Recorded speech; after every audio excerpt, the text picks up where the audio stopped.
Hello बच्चों, कैसे हैं आप सब। आशा है आप सभी बहुत अच्छे होंगे।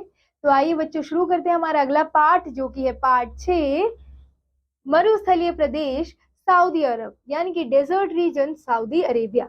ओके बच्चों, तो आइए बच्चों शुरू करेंगे सबसे पहले परिचय से। प्रस्तुत पाठ में सऊदी अरब के बारे में बताया गया है कि यहाँ की स्थिति, जलवायु आदि किस प्रकार की होती है। ठीक है। उष्ण मरुस्थलीय प्रदेश में वर्षा बिल्कुल नहीं होती या ना के बराबर होती है। जो बच्चों गर्म मरुस्थलीय प्रदेश होते हैं, यानी कि हॉट डेजर्ट वाले जो प्रदेश होते हैं, वहां पर वर्षा बिल्कुल नहीं होती, या फिर कह सकते हैं कि ना के बराबर होती है। इस प्रदेश में चारों ओर रेत ही रेत दिखाई देती है। ठीक है, और भीषण गर्मी पड़ती है। उष्ण मरुस्थलीय प्रदेश भी उष्ण कटिबंधीय क्षेत्र के अंतर्गत आता है। वर्षा की भारी कमी और भीषण गर्मी इस प्रदेश की प्रमुख विशेषता है। दिन में यहाँ का तापमान 50 डिग्री सेंटीग्रेड तक पहुंच जाता है। ठीक है, रात के तापमान में तेजी से गिरावट आती है। यहाँ दिन और रात के तापमान में बहुत अधिक अंतर पाया जाता है। जाड़ों में दिन गर्म होते रहते हैं और रातें बहुत ठंडी हो जाती हैं। उष्ण मरुस्थलीय प्रदेश में केवल शुष्क और रेतीली भूमि पाई जाती है, जो अनुपजाऊ होती है। ठीक है, सभी गर्म मरुस्थलीय कर्क रेखा या मकर रेखा के निकट है।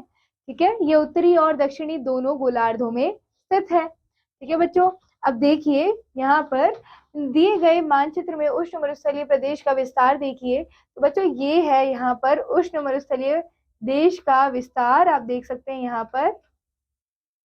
ठीक है, इस प्रदेश का सर्वाधिक विस्तार अफ्रीका महाद्वीप के ऊपरी भाग में अटलांटिक महासागर के तट से आरंभ होकर एशिया में भारत तक चला जाता है। तो देख सकते हैं बच्चों इसका विस्तार कितना बड़ा है। अफ्रीका महाद्वीप का जो पार्ट है, यहाँ पर भी उसका भी पोर्शन कवर होता है, और एशिया का भी पोर्शन, सॉरी इंडिया का भी थोड़ा सा पोर्शन कवर होता है।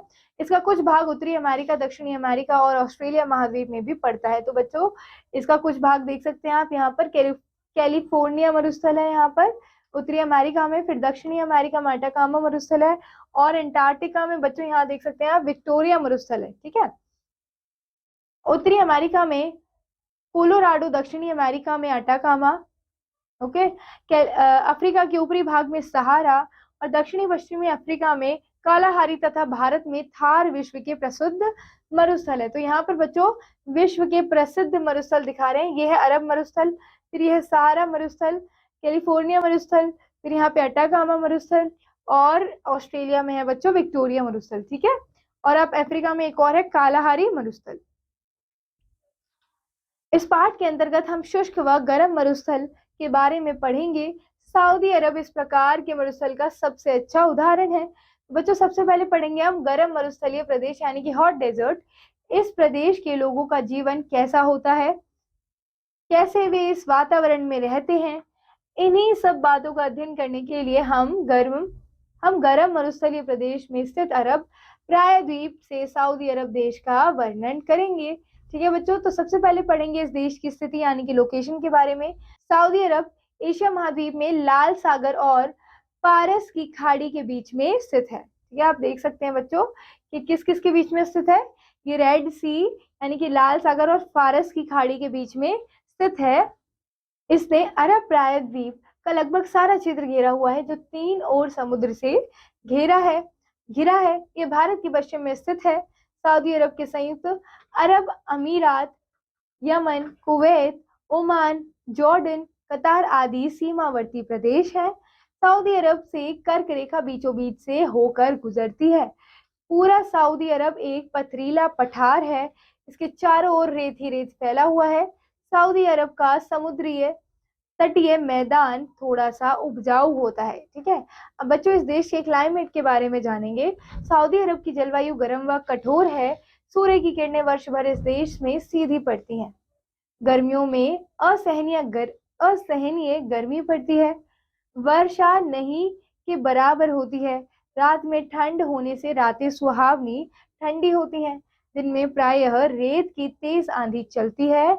रेत के उड़ने रहने के कारण कहीं कहीं रेत के बड़े बड़े और ऊंचे नीचे टीले बन जाते हैं, जिन्हें टिब्बा या सैंड ड्यून कहते हैं। ठीक है बच्चों, आप देख सकते हैं ये है सैंड ड्यून्स। ओके, फिर आता है बच्चों वनस्पति और अन्य वन्य जीवन, यानी कि वेजिटेशन एंड वाइल्ड लाइफ। मरुस्थल प्रायः वृक्ष रहित है। ठीक है, क्योंकि वर्षा बहुत कम होती है। जब वर्षा होती है तो कुछ छोटे पौधे उग आते हैं जो कुछ ही दिनों में सूख जाते हैं। नागफनी मरुस्थल में पाया जाने वाला पौधा है, ठीक है, जो गर्म जलवायु में भी जीवित रह सकता है। इसने यहाँ के पर्यावरण से अनुकूलन कर लिया है। जल इकट्ठा करने के लिए इसका तना मुलायम और मांसल हो जाता है। इसमें कोई पत्तियां नहीं होती जिनसे जल वाष्प बनकर उड़ जाए। जंतुओं से रक्षा करने के लिए इसमें कांटे होते हैं। कुछ स्थानों पर भूमि के नीचे जल है। लोग जल निकालने के लिए बहुत गहरे कुएं खोदते हैं। इनसे जल ऊंटों द्वारा चरस में लंबे रस्से द्वारा खींचा जाता है। मरुस्थलों में कहीं कहीं हरे भरे स्थान भी मिलते हैं। इन्हें मरुद्यान कहते हैं। ठीक है, ऐसे मरुद्यान उन स्थानों पर पाए जाते हैं जहां नीची भूमि के भीतर जल स्रोत से जल ऊपर निकल आता है। मरुस्थल के निकट की भूमि में गेहूं, जौ, तरबूज और खजूर उगते हैं। खजूर मीठी और पोषक होती है। ठीक है, शिकार करने के कारण शुतुरमुर्ग और सीधे सींग वाले हिरण प्रायः लुप्त हो गए हैं, किंतु छोटे बारहसिंगे हैं, लंगूर, लकड़बग्गा और जंगली बकरे यहाँ पाए जाते हैं। यहाँ कीट बहुत अधिक हैं। ओके स्टूडेंट्स, तो अब हम जानेंगे जनजीवन के बारे में, यानी कि पब्लिक लाइफ के बारे में। ठीक है, यहाँ की बहुसंख्यक जनसंख्या खानाबदोश है। ठीक है, इन खानाबदोशों का मुख्य व्यवसाय पशुपालन तथा हस्तशिल्प की वस्तुएं बनाना है। ठीक है, इन्हीं खानाबदोशों को बद्दू कहा जाता है। ये बद्दू लोग ऊंट, भेड़, बकरी तथा घोड़े आदि पशुपालन को पालते हैं। ओके, अपने जीवन यापन के लिए ये लोग इन्हीं पशुओं पर आश्रित होते हैं। इन्हीं पशुओं का ये लोग दूध पीते हैं, मांस खाते हैं तथा इनके दूध से दही तथा पनीर इत्यादि भी बनाते हैं। भेड़, बकरी तथा ऊंटों के बालों से ये लोग कंबल आदि ऊनी वस्त्र बनाते हैं। ठीक है, ये लोग अत्यधिक सुंदर गलीचे बनाने में निपुण होते हैं। अपने पालतू पशुओं की खाल से ये अपने रहने के लिए तंबू, कपड़े तथा पानी के थैले बनाते हैं। ये लोग भोजन, पानी तथा घास की तलाश में अपने पशुओं के साथ इधर उधर घूमते रहते हैं। ठीक है, अब देखिए बच्चों, जो ये लोग हैं जिन्हें बद्दू कहा जाता है, ये बद्दू हमेशा समूह में ऊंटों की लंबी पंक्ति के साथ चलते हैं। ठीक है, ये ऊंटों पर सवारी भी करते हैं और सामान भी लाते हैं। ऊंटों और बद्दुओं के इन समूह को कारवां कहते हैं। क्या कहते हैं बच्चों? कारवां कहते हैं। मरुस्थल में बद्दू लोग अपना मार्ग दिन में सूर्य और रात में चंद्रमा और तारों की स्थिति की सहायता से खोजना सीख लेते हैं। ओके, वे पशुओं से बनने वाली वस्तुओं का व्यापार करते हैं। वे इन्हें मरुद्यान वासियों को बेचकर बदले में खजूर, अनाज, नमक, कॉफी, दवाइयां आदि प्राप्त कर लेते हैं। ठीक है बच्चों, देखिए, बद्दू लंबे ढीले सफेद चोगे पहनते हैं जिनसे उनका शरीर गर्दन से पांव तक ढका रहता है। सिर को भी वे पगड़िया बड़े रुमाल से ढके रखते हैं। ठीक है, उनके लंबे चोगे और सिर के वस्त्र सूर्य की भयंकर गर्मी और रात की ठंड से उनकी रक्षा करते हैं। बद्दू महिलाओं को आभूषण पहनने का बड़ा चाव होता है। मरुस्थल में यात्रा करने के लिए ऊंट का बड़ा महत्व है। इसके चौड़े पैर रेत में नहीं धंसते। अपनी लंबी टांगों से यह एक कदम में दूसरे पशुओं की अपेक्षा अधिक दूरी तय कर लेता है। यह कई सप्ताह तक भोजन और जल के बिना यात्रा कर सकता है। यह लगभग 3 सप्ताह के लिए जल पीकर अपने आमाशय में इकट्ठा कर लेता है। अतः ऊंट को रेगिस्तान का जहाज कहा जाता है। सऊदी अरब के बहुत से निवासी मरुद्यान निवासी किसान हैं। वे अपने मकान मिट्टी की ईंटों से बनाते हैं, अतः वे अंदर से ठंडे रहते हैं। वस्तुतः मरुद्यान की मरुस्थल में मानव निवास के लिए सर्वाधिक उपयुक्त स्थान है। भूमि में नमी के कारण मरुद्यानों में रहने वाले लोग खेती भी करते हैं। ठीक है, जिनमें वह ज्वार, बाजरा, मक्का, गेहूं, जौ तथा खजूर आदि उगाते हैं।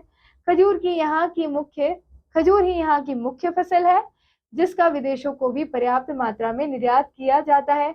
खजूर के पत्तों और तने की लकड़ी से चटाइयाँ, टोकरियां तथा अन्य उपयोगी वस्तुएं भी बनाई जाती हैं।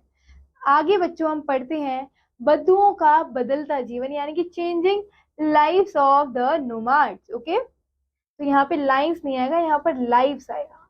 Lives, changing lives of the nomads. Okay, आधुनिक युग में विकास की दौड़ में अब बद्दू भी पीछे नहीं रह गए हैं। सऊदी अरब के पूर्वी भाग में खनिज तेल मिलने से यहाँ का जीवन एकदम बदल गया है। यहाँ के शुष्क रेत के नीचे खनिज तेल की विशाल भंडार है, जिनको कुएं खोदकर निकाला जा रहा है। इन कुओं से निकाला जाने वाला यह तेल कच्चा तेल कहलाता है, यानी कि क्रूड ऑयल कहलाता है, जिसको शोधन के लिए तेल शोधक कारखानों में भेज दिया जाता है। इस शुद्ध तेल को बड़े बड़े पाइपों की सहायता से बंदरगाहों तक पहुंचाया जाता है, जहां से इसे बड़े बड़े जलयानों द्वारा विदेशों को भेज दिया जाता है। पूरे विश्व का 1/3 खनिज तेल इस देश में निकाला जाता है।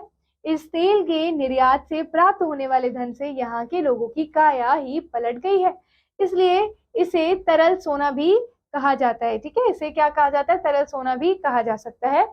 अब यहाँ ईंटों, कंक्रीट और सीमेंट की बहुमंजिली इमारतें बन गई हैं। बड़ी बड़ी कारें, बसें, ट्रक चौड़ी पक्की सड़कें पर दौड़ते हैं। ठीक है, नगरों में जीवन की सभी सुविधाएं जैसे कि वातानुकूलित मकान, तैयार भोजन, तरणताल, टेलीफोन, टेलीविजन, वीसीआर, कंप्यूटर, विद्यालय, महाविद्यालय और अस्पताल उपलब्ध है। इस प्रकार यहाँ के अधिकतर लोग सुख सुविधा का जीवन जी रहे हैं। उनके मनोरंजन के लिए भी अनेक स्थान बन गए हैं, जैसे पार्क और बगीचे, फव्वारे, सिनेमा, होटल और क्लब। ओके, अब सऊदी अरब में नगर बस रहे हैं और विकसित हो रहे हैं। देश के सबसे बड़े नगर हैं जिद्दाह, मक्का और रियाद। ओके, जिद्दाह एक व्यस्त बंदरगाह है। यहाँ एक बड़ा हवाई अड्डा भी है। दूर दूर से लोग यहाँ जलयानों और वायुयानों से आते जाते हैं। यहाँ से वे मक्का जाते हैं। मक्का मुसलमानों की तीर्थ यात्रा का प्रमुख स्थान है। इस यात्रा को हज कहते हैं। रियाद सऊदी अरब की राजधानी है। आधुनिक सड़कें और वायु मार्ग इन नगरों में को आपस में जोड़ते हैं। तो बच्चों, आप पढ़ते हैं इंडस्ट्री के बारे में, यानी कि यहाँ इस देश के उद्योग के बारे में। खनिज तेल का शोधन करके पेट्रोल, डीजल, कैरोसिन, मिट्टी का तेल, वैसलीन इत्यादि प्राप्त करने के लिए शोधन यंत्र लगाए जाते हैं। अन्य उद्योगों में पेट्रोकेमिकल, लोहा और इस्पात, रासायनिक खाद और सीमेंट प्रमुख है। सूती वस्त्र, चमड़े, साबुन, हस्तशिल्प और प्रोसेस्ड फूड, सुरक्षित या तैयार भोजन प्रमुख लघु उद्योग हैं। ठीक है, अब खेतों में ट्रैक्टर और अन्य मशीनें प्रयोग की जाती हैं। जल के नए स्रोत खोजे जा रहे हैं। समुद्र के जल से नमक को अलग करके साफ जल पीने और खेती के लिए प्रयोग किया जाता है। खेती के नए तरीकों से रिज्का नामक घास उगाई जाएगी, जिसे भेड़ और अन्य पशुओं को बड़े पैमाने पर पालने के लिए खिलाया जाएगा। ठीक है बच्चों, तो इस पार्ट में आपको बहुत सारी जानकारी प्राप्त हुई है सऊदी अरेबिया देश के बारे में। आइए इस पार्ट में कुछ बिंदुओं को दोहराते हैं। उष्ण मरुस्थलीय प्रदेश में वर्षा बिल्कुल नहीं होती या ना के बराबर होती है। सऊदी अरब एशिया महाद्वीप में लाल सागर और पारस की खाड़ी के बीच में स्थित है। सऊदी अरब की जलवायु गर्म व कठोर है। नागफनी मरुस्थल में पाया जाने वाला पौधा है जो गर्म जलवायु में भी जीवित रह लेता है। यहाँ खाना बदोश लोगों को बद्दू कहा जाता है। मरुस्थल में यात्रा करने के लिए ऊंट का बड़ा महत्व है। जिद्दाह एक व्यस्त बंदरगाह है। बच्चों, यहाँ ये पार्ट समाप्त होता है। हम मिलते हैं अगले वीडियो में अगले पार्ट के साथ। तब तक keep revising, keep learning. Thank you, all the best.